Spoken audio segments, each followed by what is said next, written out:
नमस्कार दोस्तों, स्वागत है आपके अपने यूट्यूब चैनल पर। दोस्तों, आज के इस लेक्चर में हम चर्चा करेंगे भारत में पंचवर्षीय योजनाएं। इससे पहले हम भारत में नियोजन है उसके बारे में बता चुका हूं। इससे पहले के लेक्चर में मैंने और भी कई चीज़ें डिस्कस की थी, उनके बारे में भी मैं चर्चा कर चुका हूं। अगर आपने नहीं देखे हैं लेक्चर तो जल्दी से जाइए, डिस्क्रिप्शन बॉक्स में लिंक दी गई है, प्लेलिस्ट की लिंक दी गई है, वहाँ से जाकर आप लोग लेक्चर देख सकते हैं। जैसा कि आपको बताया कि 10 लेक्चर में हम कंप्लीट इंडियन इकोनॉमी का हम रिवीजन कर लेंगे, तो बिल्कुल ये बिल्कुल सही रहने वाली है बात। 10 लेक्चर के अंदर हम कंप्लीट इंडियन इकोनॉमी का जो रिवीजन है वो पूरा कर लेंगे। और साथ ही साथ में आपको बता दें, ये यूपी पीसीएस के लिए और आर ओ के लिए बहुत ही महत्वपूर्ण रहने वाली है। आर ओ और यूपी पीसीएस के लिए, अगर आप 17वीं बीपीएससी का एग्ज़ाम देने वाले हैं तो उसके लिए भी ये बहुत ही महत्वपूर्ण है। जो साथी चैनल पर नए हो, चैनल को सब्सक्राइब करें और बेल आइकन को प्रेस करें, जिससे वीडियो की लेटेस्ट अपडेट सबसे पहले आपके पास पहुँचे। चलिए स्टार्ट करते हैं आज का वीडियो। देखिए, पहले हम बात कर चुके हैं पंचवर्षीय योजनाओं के बारे में। इसके बाद मैंने आपको बताया था कि पंचवर्षीय योजनाएं याद कैसे करनी है, तो वो मैंने बताया था, डिटेल आपको बता चुका हूँ, फिर भी एक बार देख लेते हैं।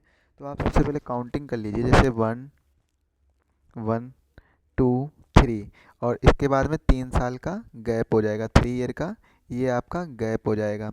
इसके बाद में 4 5, ये क्या हो जाएगा, 2 ईयर का गैप हो जाएगा, 2 ईयर का गैप हो जाएगा। इसके बाद में 6 7, फिर इसके बाद में 2 ईयर का गैप हो जाएगा, 2 ईयर का गैप हो जाएगा। और इसके बाद में आप लोग 8 9 10 11 12 ऐसे याद कर सकते हैं। देखिए, 1 2 3, 3 योजनाएं चली, 3 साल का गैप। 2 योजनाएं चली, 2 साल का गैप, फिर से 2 योजनाएं चली, 2 साल का गैप। इसके बाद में 5 योजनाएं लगातार चली। तो ये चीज़ आप लोग याद रखिएगा, एक बेसिक सी समझ बना लीजिएगा जिससे आपको याद रहे। पहली पंचवर्षीय योजना 1951 से स्टार्ट हुई थी और 1956 तक चली थी। दूसरी 1956 से स्टार्ट हुई थी, 1961 तक चली थी, और 1961 से 1966 तक चली थी। और ये जो गैप रहा था वो 1966 से 1969 तक रहा था। चौथी पंचवर्षीय योजना 1969 से 1974 तक चली थी। और ये पांचवी आप लोग स्टार मार्क करिए, 1974 से 1978 तक चली थी। ये स्टार मार्क इसलिए क्योंकि एक साल पहले, एक 1 ईयर बिफोर, एक साल पहले ये योजना को एंड कर दिया गया था। इसके बाद में 2 साल का गैप रहा था, 1978 से 1980, 70 हाँ सॉरी 1978 से 1980 तक। इसके बाद 1980 से 1980 से 1985 तक चली थी, और 1985 से 1990 तक चली थी। इसके बाद में 2 साल का गैप रहा था, 1992 1992 तक। इसमें क्या आया था, एलपीजी रिफॉर्म आया था। भारत की आर्थिक स्थिति ठीक ना होने की वजह से एलपीजी रिफॉर्म लाया गया था। इसके बाद में 1992 से 1997, और 1997 से 2002, और 2002 से 2000 2002 से 2007, 2007 से 2012, और 2012 से 2017। तो ये कुल 12 पंचवर्षीय योजनाएं, 12 पंचवर्षीय योजनाएं चली थीं, जो कब से 1951 से स्टार्ट हुई थी, 1966 से 1969 तक। 3 साल का गैप रहा था, 3 साल का गैप रहा था, 3 साल का गैप। और इसके बाद में 1978 टू 1980 तक 2 साल का गैप रहा था, 2 ईयर का गैप। और ये जो 2 ईयर का गैप रहा था, इसमें क्या आया था, रोलिंग प्लान आया था, अनवरत योजना आई थी, रोलिंग प्लान आया था। इस 2 साल के गैप में रोलिंग प्लान आया था। इसके बाद में 1990 से 1992 तक ये 2 साल का गैप रहा था। ये जो 2 साल का गैप रहा था, ये 2 साल का गैप, इस 2 साल के गैप में एलपीजी रिफॉर्म आया था। 1991 में क्या आया था, एलपीजी रिफॉर्म है। इसके बारे में हम पहले लेक्चर में चर्चा कर चुके हैं। जो अभी लास्ट लेक्चर हुआ था, दूसरा लेक्चर, उसमें हमने चर्चा की थी एलपीजी रिफॉर्म के बारे में। Liberalisation, privatisation, globalisation. लिबरलाइजेशन यानी मतलब उदारीकरण, प्राइवेटाइजेशन मतलब निजीकरण, और ग्लोबलाइजेशन मतलब वैश्वीकरण। तो इनके बारे में मैंने चर्चा कर ली थी, आपको सभी को पता होगा, इन सभी चीज़ों के बारे में चर्चा की थी। अब हम अपने टॉपिक पर वापस आते हैं, भारत में पंचवर्षीय योजनाएं। भारत में पंचवर्षीय योजना से संबंधित एक मैंने कंप्लीट वीडियो बना दिया है, उसको भी आप लोग प्रेफर कर सकते हैं देखने के लिए। डिस्क्रिप्शन बॉक्स में उसकी भी लिंक दे दी जाएगी, तो वहाँ से आप लोग देख सकते हैं भारत में पंचवर्षीय योजनाओं के बारे में। तो इसको मैं काम करता हूँ, स्किप करता हूँ, या फिर चलिए जल्दी जल्दी से बता देता हूँ, बाकी आप उसको उस वीडियो को जरूर देखिएगा। उसको हम थर्ड लेक्चर के तौर पर अपलोड कर देंगे, वहाँ पर डाल देंगे। थर्ड लेक्चर वाला जो वीडियो है वो आपको डायरेक्टली मिल जाएगा, वहाँ से आप लोग देख सकते हैं। डिस्क्रिप्शन बॉक्स में भी लिंक दी गई, वहाँ से भी देख सकते हैं। साथ में मैं इसमें प्लेलिस्ट में भी अपडेट कर दूंगा। तो पहली पंचवर्षीय योजना 1951 से 1956 तक रही थी। इसमें जो कृषि को सबसे ज़्यादा, कृषि, सिंचाई और विद्युत परियोजनाओं को प्राथमिकता दी गई थी। एक तरीके से प्राइमरी सेक्टर बनाया गया था।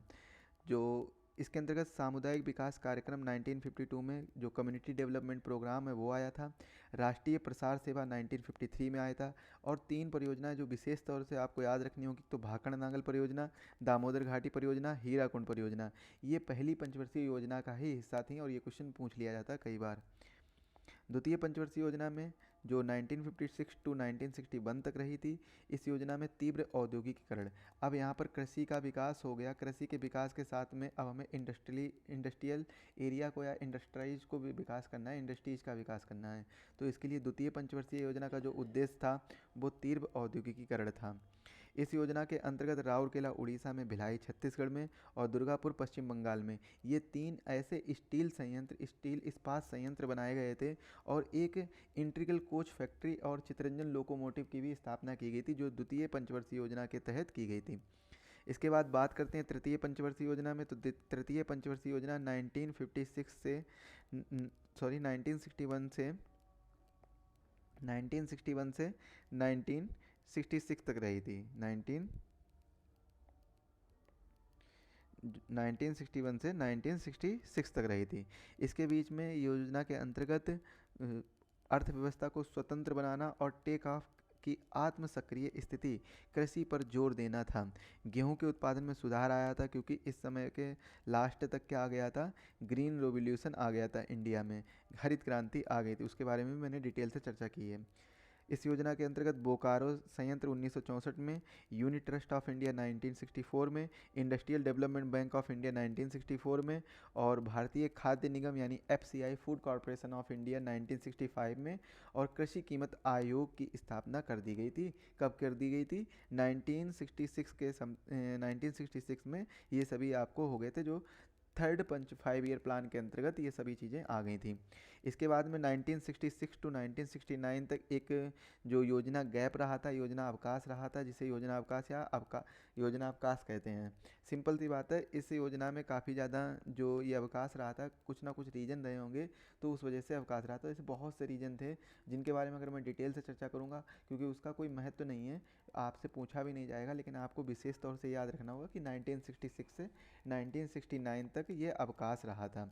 इस समय जो अवकाश रहा था, कई कारण थे, जैसे भुखमरी आ गई थी, सूखा पड़ गया था, सीवियर ड्रॉट आ गया था, और भारत ने अपने दो दो प्रधानमंत्री खोए थे, क्योंकि उनकी डेथ हो गई थी प्रधानमंत्री की। तो ऐसे बहुत से रीजन रहे थे, जिसके अंतर्गत ये परिस्थिति उस समय बनी थी, जिसके तहत योजना अवकाश करना पड़ा था। तो इसके तहत जब योजना अवकाश रहा था, तो तीन वार्षिक योजनाएं आई थी। 1966 से 1969 तक एक ऐसी तीन वार्षिक, हर साल एक नई वार्षिक योजना आती थी, जिसमें नई कृषि नीति अपनाई गई और कृषि उत्पादन बढ़ाने के लिए प्रयास किया गया था। जिसमें आपको बताया है कि क्या आया था, हरित क्रांति आई थी 1966 से 1967 के दौरान, ग्रीन रेवोल्यूशन आ गया था। और इन वार्षिक योजनाएं जो तीन साल का गैप रहा था ना, इन 3 साल में जो वार्षिक योजनाएं आई थी, इन वार्षिक योजनाओं में लीड बैंक योजना, एक लीड बैंक योजना थी, जो बहुत ही महत्वपूर्ण थी। नरीमन समिति की सिफारिश पर 14 बैंकों का राष्ट्रीयकरण 1969 में किया गया था। 1969 में 14 बैंकों का नेशनलाइजेशन किया गया था। अब दो चीज़ होता है, एक होता है नेशनलाइजेशन, एक होता है प्राइवेटाइजेशन। तो दोनों में बहुत बड़ा डिफरेंस है। देखिए क्या डिफरेंस है, एक बार उसको भी समझ लेते हैं। एक का मतलब होता है नेशनलाइजेशन, एक होता है नेशनलाइजेशन, और एक होता है प्राइवेटाइजेशन। एक क्या होता है? प्राइवेटाइजेशन। तो नेशनलाइजेशन का मतलब क्या होता है कि जब कोई गवर्नमेंट किसी भी कंपनी या किसी भी फैक्ट्री को, किसी भी वस्तु को, किसी भी चीज़ को अपने आधिपत्य में लेती है, मतलब अपने अंडर में लेती है, तो उसे क्या कहते हैं? उसे कहते हैं नेशनलाइजेशन कहते हैं। उसे कहते हैं नेशनलाइजेशन। यानी कह सकते हैं डायरेक्टली हम भाषा में कि किसी भी प्राइवेट कंपनी को गवर्नमेंट कंपनी में, जो किसी भी प्राइवेट कंपनी को गवर्नमेंट कंपनी में बदलना ही क्या होता है? वो होता है नेशनलाइजेशन। और किसी गवर्नमेंट कंपनी को प्राइवेट कंपनी में बदलना वो होता है क्या? गवर्नमेंट कंपनी को प्राइवेट कंपनी में बदलना वो क्या होता है? प्राइवेटाइजेशन हो जाता है। ये चीज़ आप लोग याद रखिएगा, दोनों शब्द बहुत ही महत्वपूर्ण हैं, एक प्राइवेटाइजेशन, एक नेशनलाइजेशन। शब्दों के से ही सब कुछ होता है, शब्दों से आप किसी भी चीज़ की भाषा को या किसी भी टॉपिक को अच्छे से समझ सकते हैं। बात करते हैं चौथी पंचवर्षीय योजना की। चौथी पंचवर्षीय योजना में आपको काफ़ी चीज़ें देखने को मिलेंगी। 1969 से 1964 के बीच में ये लागू हुई थी और इस योजना का जो मुख्य उद्देश्य था वो स्थिरता के साथ आर्थिक विकास की आत्मनिर्भरता को अधिकाधिक प्राप्ति था। चौथी पंचवर्षीय योजना की जो मुख्य उपलब्धियां थी, 1969 में 14 वाणिज्यिक बैंकों को, जो कारपोरेट बैंकें थीं, उनको राष्ट्रीयकरण करके 1974 में पोखरण में नाभिकीय परीक्षण, जिसे स्माइलिंग बुद्ध के नाम से जाना जाता है, एक नाभिकीय परीक्षण भी किया गया था 1974 में। इसके बाद बात करते हैं पांचवी पंचवर्षीय योजना की। 1974 से 1979 तक रही थी, लेकिन एक साल ये पहले ही बंद कर दी गई थी। वो उसके बारे में बताएंगे बाद में। देखिए, बीच में लागू हुई इस योजना का मुख्य उद्देश्य क्या था? गरीबी उन्मूलन के साथ आत्मनिर्भरता। 1975 से 1976 में आपातकाल के दौरान योजना की अवधि अवरुद्ध हुई और सत्ता परिवर्तन हुआ, जनता पार्टी सरकार बनी और सरकार ने पंचवर्षीय योजना की अवधि को 1 वर्ष के लिए कम कर दिया गया, जो कि 1979 में ख़त्म होने वाली थी। उसकी बजाय अब 1978 में ही ये योजना ख़त्म हो गई थी। 1978 में एक नई योजना, छठी योजना आई थी, 1978 से 83 के बीच में शुरू की गई, लेकिन जनता पार्टी द्वारा इसे रोलिंग प्लान कहा गया था। इसे क्या क्या कहा गया था? इसे रोलिंग प्लान कहा गया था, जो कि केवल 2 साल तक चल सका। 1980 में केंद्र में फिर से सत्ता परिवर्तन हुआ और कांग्रेस छठी योजना के शुरुआत फिर से 1980 से 1985 के लिए करती है, क्योंकि जब रोलिंग प्लान जो आया था उसको पंचवर्षीय योजना के अंतर्गत नहीं देखा गया था। रोलिंग प्लान को पंचवर्षीय योजना के अंतर्गत नहीं देखा गया था और इसीलिए क्या होता है, जब इसे पंचवर्षीय योजना के अंतर्गत नहीं देखा जाता है तो जब सरकार दोबारा बनती है, कांग्रेस की सरकार दोबारा आती है, तो कांग्रेस की सरकार 1980 में एक बार फिर से पंचवर्षीय योजना, जिसको छठी पंचवर्षीय योजना भी कहते हैं, छठी पंचवर्षीय योजना को लॉन्च करती है, क्योंकि उससे पहले 5 पंचवर्षीय योजनाएं 1978 तक हो चुकी थी और 2 साल का रोलिंग प्लान को हटाकर छठी पंचवर्षीय योजना दोबारा से शुरुआत की जाती है। छठी पंचवर्षीय योजना 1980 से 1985 के बीच में लागू होती है और इसके अंतर्गत ग्रामीण क्षेत्रों में 2400 कैलोरी और शहरी क्षेत्रों में 2100 कैलोरी जितना डेली का जो कंजप्शन करते हैं, गरीबी रेखा से ऊपर ऊपर के लोगों को परिभाषित किया गया कि इतना अगर ये लोग कंजप्शन कर पा रहे हैं, मतलब इतना उपभोग कर पा रहे हैं, तो वो क्या है? वो गरीबी रेखा से ऊपर हैं, यानी above the poverty line, poverty line, APL में आते हैं वो लोग। और जो बीपीएल में होते हैं, बिलो पॉवर्टी लाइन, वो क्या है? वो 2100 शहरी और 2400 कैलोरी ग्रामीण क्षेत्रों में। अगर इससे कम वो कमाते हैं, इतना खाने योग्य नहीं कमाते हैं, तो वो बिलो पॉवर्टी लाइन के अंतर्गत आते हैं।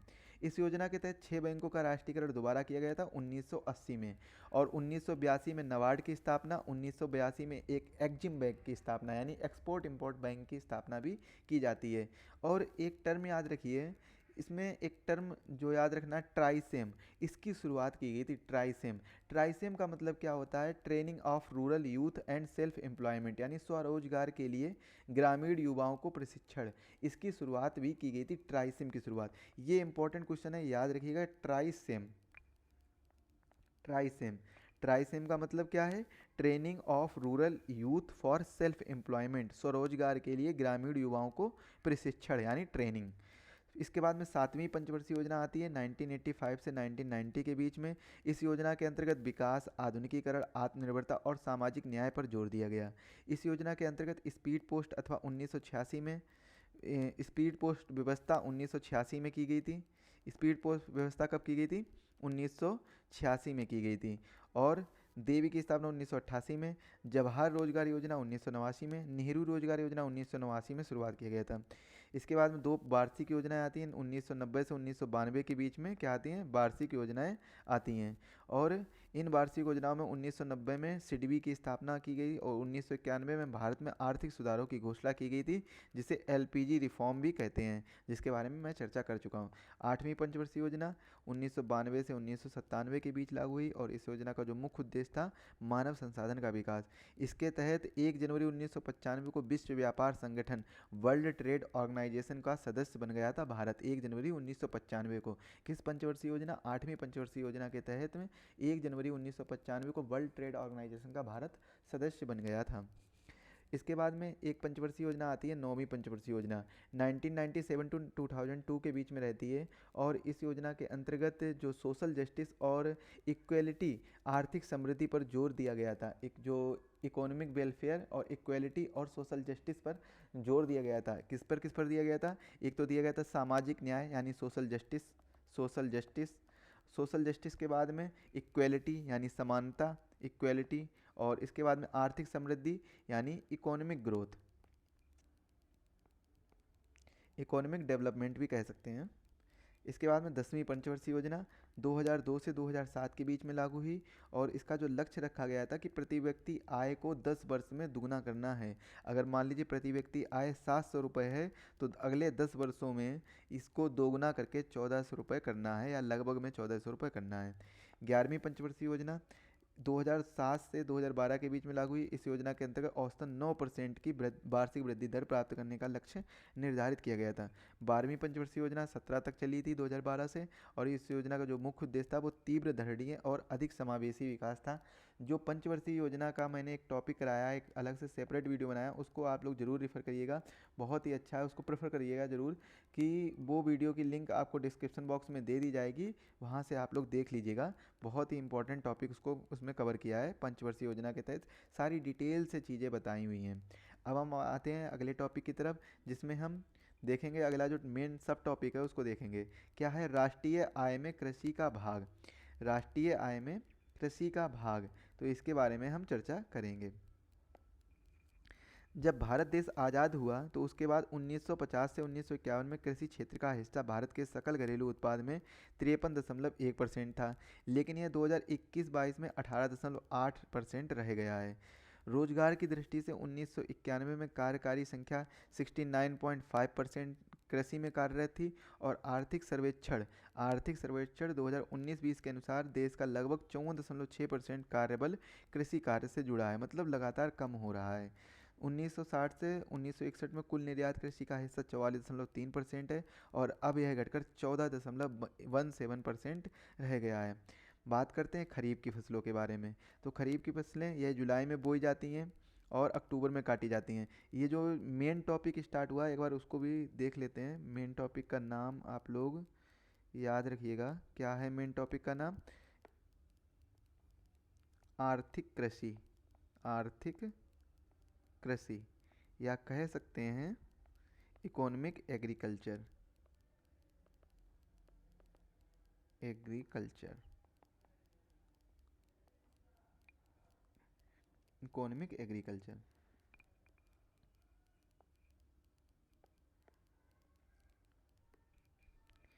अब खरीफ की फसलें होती कौन सी हैं, धान, ज्वार, बाजरा, मक्का, कपास, गन्ना, अरहर, मूंग, सोयाबीन और मूंगफली। ऐसी विभिन्न फसलें जो हैं वो खरीफ की फसलों के अंतर्गत आती हैं।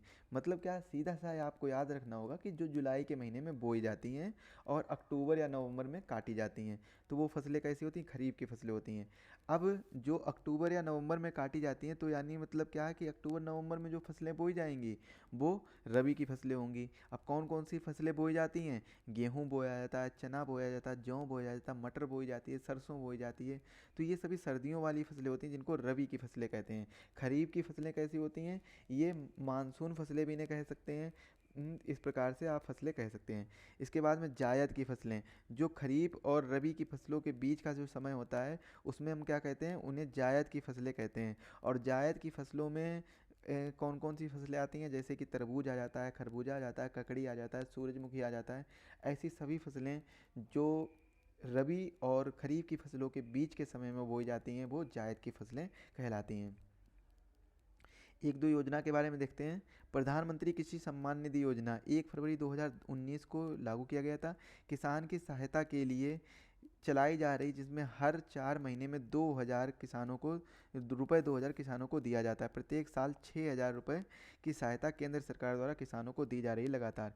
प्रधानमंत्री किसान संपदा योजना 2016 में लागू की गई थी और इसके तहत mega food park, integrated cold chain और वैल्यू एडिशन इंफ्रास्ट्रक्चर और फॉरवर्ड लिंकेज का निर्माण, खाद्य संस्करण ऑपरेशन ग्रीन्स, खाद्य प्रशिक्षण प्रयोगशालाएं आदि शामिल की गई थी। इस प्रधानमंत्री किसान संपदा योजना 2016 के तहत भारत में भूमि सुधार हुए, जिसमें मध्यस्थतों की समाप्त की गई है, मध्यस्थतों की जो प्रक्रिया है वो समाप्त किया गया, काश्तकारी में सुधार किया गया, कृषि का पुनर्गठन भी किया गया था। सार्वजनिक वितरण प्रणाली, इसके बारे में चर्चा करते हैं। तो भारत में सार्वजनिक वितरण प्रणाली 1950 में लागू की गई थी। इसका जो मुख्य उद्देश्य उपभोक्ताओं की सस्ती कीमतों पर आवश्यक उपभोग की वस्तुओं उपलब्ध कराना था। कृषि ऋण किसे कहते हैं? भारतीय किसानों की वित्तीय आवश्यकताओं को पूरा करने के लिए 3 प्रकार के ऋण दिए जाते हैं। पहला अल्प अवधि 15 महीने से कम, दूसरा मध्य अवधि ऋण 15 महीने से 5 साल तक, और तीसरा दीर्घ अवधि 5 साल से अधिक समय के लिए जो ऋण दिया जाता है उसे हम दीर्घावधि ऋण कहते हैं, जो किसानों को दिया जाता है। फिर बात करते हैं किसान क्रेडिट कार्ड की। किसान क्रेडिट कार्ड योजना की शुरुआत 1998 ईस्वी में की गई थी। इसका मुख्य उद्देश्य किसानों को संगठित बैंकिंग प्रणाली से जोड़ना था और सस्ती ब्याज पर ऋण उपलब्ध कराना था। कृषि लागत एवं मूल्य आयोग, कृषि मूल्य आयोग का गठन 1965 में किया गया था और 1985 में इसका नाम बदलकर कृषि लागत एवं मूल्य आयोग कर दिया गया था। कृषि लागत, ये बहुत ही इंपॉर्टेंट है, लास्ट ईयर यहाँ से क्वेश्चन बना था, तो याद रखिएगा, ये इंपॉर्टेंट है, आप लोग अच्छे से याद रखिएगा। कृषि मूल्य आयोग का गठन किया गया था 1965 में। 1995 में इसका नाम बदलकर क्या कर दिया, 1985 में इसका नाम बदला गया था, तो कृषि लागत एवं मूल्य आयोग नाम रख दिया गया था। और यह भारत सरकार के कृषि एवं किसान कल्याण मंत्रालय का एक संलग्न कार्यालय, जो ज्वाइंट ऑफिस है, या फिर कह सकते ज्वाइंट ऑफिस है। बात करते हैं कृषि विपणन की। तो कृषि विपणन में जो कुछ शब्दावलियां हैं उनको देख लेते हैं, जैसे कि ट्राइफेड। ट्राइफेड का मतलब क्या होता है? Tribal cooperative marketing development federation of India. TRIFED का मतलब क्या होता है? Tribal cooperative marketing development federation of India. इसको भारत सरकार के द्वारा, गवर्नमेंट ऑफ इंडिया के द्वारा 1987 में जो इंडियन ट्राइबल्स जो कोऑपरेटिव विकास संघ है, इसे ट्राइफेड कहा जाता है, इसकी स्थापना की जाती है। किसकी? भारतीय जनजाति सहकारी विपणन विकास संघ की स्थापना की जाती है। भारतीय जनजाति सहकारी विपणन विकास संघ की स्थापना, ट्राइफेड का फुल फॉर्म है, ये याद रखिएगा, बहुत ही महत्वपूर्ण है। इंग्लिश वाला याद कर लीजिए, सिंपल सा है, tribal cooperative marketing development federation of India. कहा जाता है इसकी स्थापना का जो मुख्य उद्देश्य था वो जनजाति लोगों के लिए, जो ट्राइबल जो पीपल्स हैं, इन लोगों के लिए, ट्राइबल पीपल के लिए स्थानीय व्यापारों को, जो स्थानीय व्यापारियों के शोषण से बचाना था। वहाँ के जो स्थानीय व्यापारी लोग हैं उन पर शोषण करते थे, व्यापारी लोग जो ट्राइबल लोगों पर शोषण करते थे, उनको शोषण से बचाने के लिए ट्राइफेड की स्थापना की जाती है 1987 में। बात करते हैं नेफेड की। नेफेड क्या होता है? राष्ट्रीय कृषि सहकारी विपणन संघ की स्थापना। राष्ट्रीय कृषि सहकारी विपणन संघ, तो इसकी स्थापना कृषि उत्पादों के विपणन के लिए राष्ट्रीय स्तर पर सहकारी क्षेत्र में की जाती है। और राष्ट्रीय कृषि सहकारी विपणन संघ थोड़ा सा डिफिकल्ट पड़ जाएगा, आप लोग याद रखिएगा, national agriculture cooperative marketing federation of India. National agriculture cooperative marketing federation of India, बहुत ही इंपॉर्टेंट है, याद कर लीजिए फुल फॉर्म यहाँ से। और फुल फॉर्म हो सकता है, फुल फॉर्म पूछा जाए, या तो पूछा जा सकता है इसकी स्थापना का उद्देश्य क्या था। बात करते हैं सहकारी बैंक की, या फिर कह लीजिए कोऑपरेटिव बैंक। तो कोऑपरेटिव बैंक किसे कहते हैं? देखिए, कोऑपरेटिव बैंक होता है, 3 स्तर पर पाए जाते हैं। एक तो होता है स्टेट कोऑपरेटिव बैंक, एक होता है सेंट्रल डिस्ट्रिक्ट कोऑपरेटिव बैंक, और एक होता है जो प्राथमिक ऋण समितियां होती हैं, प्राइमरी डेप्ट कमेटी होती हैं, प्राइमरी डेट कमेटी होती हैं। तो एक उससे संबंधित होता है, प्राइमरी डेट कमेटी से। किसानों को अल्पकालिक या मध्यकालीन ऋण प्राथमिक सहकारी समितियों से प्राप्त होती है, और यह ग्राम स्तर पर होती हैं। जो प्राथमिक ऋण समितियां होती हैं वो ग्राम स्तर पर होती हैं। जो कोऑपरेटिव बैंक हैं, आप कह सकते हैं इनको आप 3 स्तरीय भी कह सकते हैं। एक कौन सा स्तर है? एक स्तर रहेगा जो स्टेट लेवल पर रहेगा, जो सबसे ऊपर रहेगा स्टेट पर, एक रहेगा डिस्ट्रिक्ट पर, एक रहेगा डिस्ट्रिक्ट पर और एक रहेगा विलेज लेवल पर। एक रहेगा क्या, ग्रामीण स्तर पर।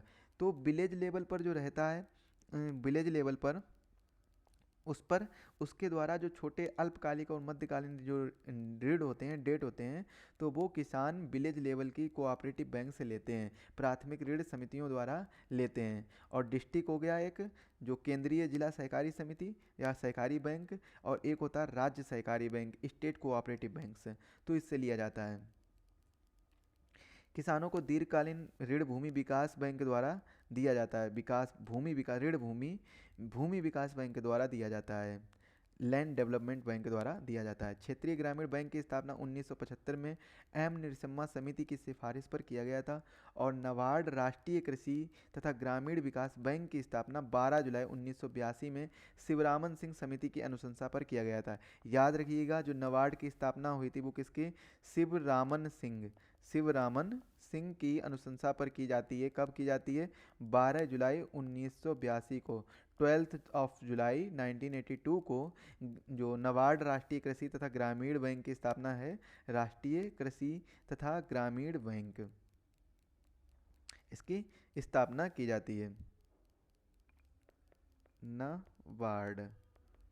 NABARD national agriculture bank of जो कौन सा है, ग्रामीण विकास बैंक यानी rural development bank, rural development for rural development, ऐसे याद कर लीजिए, national agriculture bank for rural development.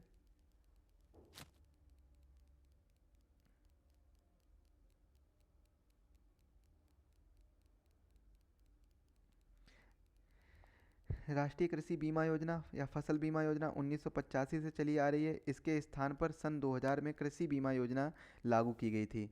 राष्ट्रीय खाद्य सुरक्षा mission, national food security mission, राष्ट्रीय खाद्य सुरक्षा मिशन की शुरुआत 2007 में की गई थी। इसमें धान, गेहूं, दाल ऐसे उत्पादन में वृद्धि पर जोर दिया गया था कि धान, गेहूं और दाल हो गए, इनका जो प्रोडक्शन है, इसकी प्रोडक्शन में ग्रोथ कैसे की जाए, इस पर जोर दिया गया था।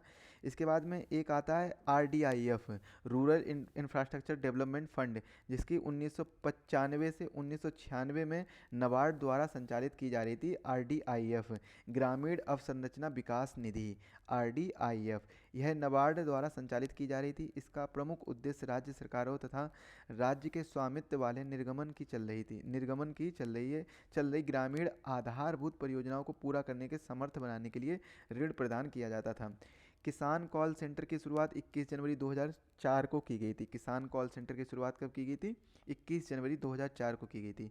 आपको बता दें, जो इकोनॉमिक एग्रीकल्चर है बहुत ही महत्वपूर्ण टॉपिक है, यहाँ से 2 क्वेश्चन आपको हर साल देखने को मिलते हैं, तो इसको बहुत ही ध्यान से रिवीजन करिएगा। विश्व व्यापार संगठन WTO, वर्ल्ड ट्रेड ऑर्गेनाइजेशन द्वारा कृषि के लिए कुछ छूट की पेटियां निर्धारित की गई थी, जिनके बारे में हम जानते हैं। कौन कौन से, हरित पेटी, पीली पेटी और नीली पेटी। इनका मतलब क्या है, हरित पेटी का मतलब है कि इस छूट में व्यापार से कम विसंगतियां लाती हैं और इसमें किसी प्रकार की मूल्य सहायता शामिल नहीं है। पीली पेटी का मतलब क्या है, इसी को अंबर बॉक्स भी कहा जाता है। इसके अंतर्गत वे सभी कृषि छूटें आती हैं जो कृषि के उत्पादन एवं व्यापार में विसंगतियां पैदा करती हैं। जैसे अगर हम एग्जाम्पल के लिए ले लेते हैं तो न्यूनतम समर्थन मूल्य, बिजली, सिंचाई इत्यादि। नीली पेटी क्या होता है, यह कुछ शर्तों के साथ पीली पेटी, अर्थात इसमें कुछ किसानों को किसी विशेष उत्पादन स्तर को प्राप्त करने के लिए दी जाती हैं। कृषि उत्पादन और विकास बोर्ड, कृषि उत्पादन और विकास बोर्ड में देखिए, कॉफ़ी बोर्ड बंगलौर कर्नाटक में स्थित है, रबर बोर्ड कोट्टायम में स्थित है, चाय बोर्ड कोलकाता में स्थित है, तंबाकू बोर्ड गुंटूर में स्थित है, मसाला बोर्ड कोची केरल में स्थित है, राष्ट्रीय मत्स्य विकास बोर्ड हैदराबाद में स्थित है, राष्ट्रीय जूट बोर्ड कोलकाता में स्थित है। तो ये चीज़ें आप लोग याद रखिएगा, बहुत ही महत्वपूर्ण चीज़ें हैं, इनको आप लोग ज़रूर याद रखिएगा। भारतीय अंगूर प्रसंस्करण बोर्ड पुणे में स्थित है, भारतीय अंगूर प्रसंस्करण बोर्ड ये कहाँ पर है, स्थित पुणे में। राष्ट्रीय मांस और पोल्ट्री प्रसंस्करण बोर्ड ये दिल्ली में स्थित है। तो ये देखिए, यहाँ से एक क्वेश्चन आपका बिल्कुल कंफर्म मान लीजिए, यहाँ से क्वेश्चन तो हमेशा पूछा जा रहा है लगातार। राष्ट्रीय खाद्य सुरक्षा अधिनियम 2013 के एक्ट के बारे में समझते हैं, जो the national food security act 2013, इसके बारे में देखिए क्या है। इसके इसके तहत 3 वर्ष के लिए प्रति व्यक्ति प्रत्येक महीने 5 किलो अनाज दिया जाता है, जिसमें ₹3 प्रति किलो दाल, चावल 2 रुपये और गेहूँ 1 रुपये की दर से दिया जाता है। 1 रुपये प्रति किलो की दर से ये मोटा अनाज दिया जाता है। इस अधिनियम के तहत प्रति परिवार 35 किलोग्राम अनाज प्रति माह दिया जाता है। इसके अंतर्गत 6 माह से 14 वर्ष तक के बच्चों के लिए पोषक आहार दिए जाने का भी प्रावधान है। लेकिन नेशनल फूड सिक्योरिटी एक्ट 2013 के तहत एक और एक्ट आया है, जिसमें बिल्कुल फ्री में सब कुछ दिया जा रहा है। कोरोना के टाइम से फ्री राशन, जो राशन होता है ना, फ्री राशन दिया जा रहा है, जो नेशनल फूड सिक्योरिटी NFSA के तहत ही ये सब दिया जा रहा है। अगले लेक्चर में हम चर्चा करेंगे उद्योग के बारे में, लेकिन मैंने याद है आपको बताया होगा, लेक्चर नंबर 2 बताया था कि उद्योग को पढ़ने से पहले हम कुछ अन्य टॉपिक हैं उनको कवर करेंगे। लेकिन एक काम करते हैं, बैंकिंग को मनी और इन्फ्लेशन के बारे में बताया था। मैंने बताया था कि मनी मुद्रा, इन्फ्लेशन महंगाई, और इसके बाद में अनएम्प्लॉयमेंट और पॉवर्टी, ये टॉपिक को कवर करेंगे, लेकिन इसको बाद में ही कवर करेंगे। छोटे टॉपिक हैं, एक ही लेक्चर में इनको सभी को एक साथ में फिनिश कर देंगे। जो कल का टॉपिक रहने वाला, एक रहने वाला उद्योग के बारे में, इंडस्ट्री के बारे में, और इसके बाद में इंडस्ट्री के बाद में हम कुछ औद्योगिक नीतियों के बारे में पढ़ेंगे, और औद्योगिक नीति के बाद में कुछ हम ऐसी कंपनियों के बारे में जानेंगे जो नवरत्न कंपनियां और या महारत्न कंपनियां हैं, उसके बारे में भी जानेंगे। ये देखिए, नवरत्न महारत्न कंपनियों के बारे में भी जानेंगे। और इसके बाद में कुछ 4-5 योजनाओं के बारे में जानेंगे जो कि बहुत ही इंपॉर्टेंट है। इसके बाद में हम बैंकिंग से संबंधित महत्वपूर्ण तथ्यों को जानेंगे, जो कि इसमें थोड़ा दिया गया, लेकिन हम डिटेल से इसको पढ़ेंगे बैंकिंग का। बजट के बारे में जानेंगे। बजट, ये जो बेसिक है, बेसिक कॉन्सेप्ट है बजट का, उसके बारे में जानेंगे। इसके बाद में हम 2024-25 के बजट के बारे में भी डिस्कस करेंगे। 2024 या फिर 23-24 के इकोनॉमिक सर्वे के बारे में, 2024-25 के उत्तर प्रदेश के बजट के बारे में भी चर्चा करेंगे। तो ये बहुत ही महत्वपूर्ण लेक्चर रहेंगे। आने वाले 10 लेक्चर आपके इकोनॉमी के कंप्लीट सेक्शन के लिए बहुत ही महत्वपूर्ण होने वाले हैं। अभी तक मैंने 3 लेक्चर कंप्लीट कर दिए हैं। 7 लेक्चर के अंतर्गत मैं आपको सारी चीज़ें कवर करा दूंगा जितनी भी महत्वपूर्ण होंगी। चलिए एक बार ओवरव्यू ले लेते हैं कि इस अगले 7 लेक्चर में मैं क्या क्या करने वाला हूँ। तो अगले 7 लेक्चर में मैं इंडस्ट्री को कवर करूँगा, इंडस्ट्री जहाँ से क्वेश्चन पूछे जाते हैं। इंडस्ट्री के बाद में बैंकिंग को कवर करूँगा, हो सकता है इधर उधर कवर करूँ, लेकिन सभी को कवर करूँगा। बैंकिंग के बाद में एक मनी का लेक्चर कंप्लीट करूँगा। इसके बाद में इन्फ्लेशन के टॉपिक को कवर करूँगा। इसके बाद में इन्फ्लेशन में विभिन्न प्रकार के और टर्मिनोलॉजी हैं इकोनॉमी की, उसको भी कवर कर लूँगा। इन्फ्लेशन के बाद में पॉवर्टी हो गया, पॉवर्टी को कवर करूँगा। अनएम्प्लॉयमेंट को कवर करूँगा, अनएम्प्लॉयमेंट। इसके बाद में बजट को भी कवर करूँगा। बजट में आपको 2-3 चीज़ें, आपको 2023-24 का इकोनॉमिक सर्वे मिल जाएगा, 2024-25 का बजट मिल जाएगा सेंट्रल गवर्नमेंट का, सेंटर का, और 2024-25 का बजट आपको मिल जाएगा स्टेट गवर्नमेंट, जिसमें हम स्पेशली डिस्कस करेंगे यूपी के बजट को, क्योंकि हम यूपी पीसीएस की प्रिपरेशन के लिए कंप्लीट कोर्स पढ़ रहे हैं। तो ये टॉपिक कवर करेंगे। इसके बाद में इंडस्ट्री में काफ़ी चीज़ें, मोस्टली चीज़ें हम कवर कर लेंगे। अब जो 1-2 और भी टॉपिक बच रहे हैं, जैसे इंफ्रास्ट्रक्चर वगैरह हो गया, इसको कवर कर लेंगे। और एक इम्पॉर्टेंट टॉपिक और बचेगा, जैसे कर्व से क्वेश्चन आता है। इसको हम एक ऐसा लेक्चर, अलग से लेक्चर डिफाइन करेंगे, जिसमें 10 से 15 मिनट में हम सारे कर्व के बारे में जान लेंगे। इकोनॉमिक कर्व बहुत ही महत्वपूर्ण है। वैसे तो हम टॉपिक के अंतर्गत कर्व को पढ़ते जाएंगे। चलिए मिलते हैं अगले लेक्चर में, तब तक के लिए आप सभी को धन्यवाद। सभी लोग स्वस्थ रहिए, मस्त रहिए।